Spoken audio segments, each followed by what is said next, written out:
on a roof of the oldest fire station in downtown LA. This is built in 1910.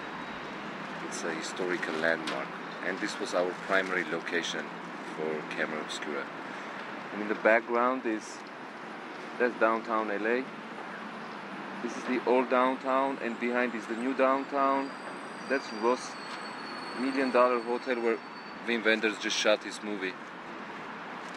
Schwarzenegger was shooting 1 block from here, Main and 4th. This is pretty much right now the most designated area for filmmaking in Hollywood.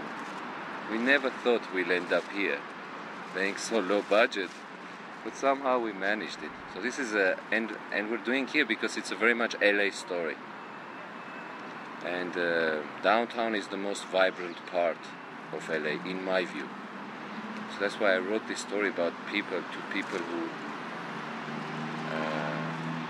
in relationship caught up in between fantasy and reality, very lonely, don't have any friends or anything. And I placed them in the middle of this Sodom Gomorrah to see how they relate to life as it is, with no aesthetical overtures or anything. I just wanted to help out with money, Jimmy. I work. I do all kinds of dirty work so I can you fucking prostitute yourself. It's about a man who's trapped in between fantasy and reality.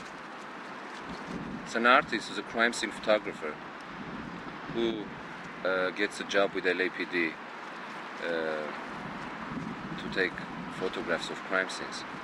But then he gets so much affected with these crime scenes, with these images of death, that at one point when there is nobody in a crime scene, he starts to move objects into frame, changes the composition, lights and stuff, and then develops the photographs, and these people don't look dead anymore.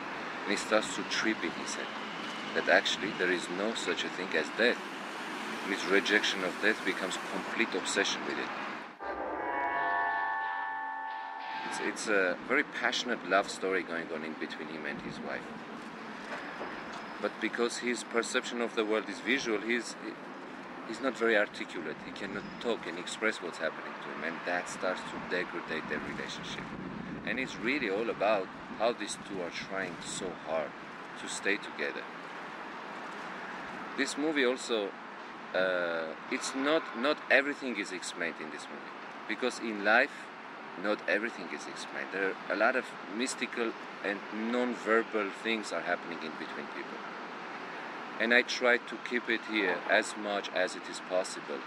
So, as an audience, when we go watch a movie, so there will be some other food besides what you just saw to think about.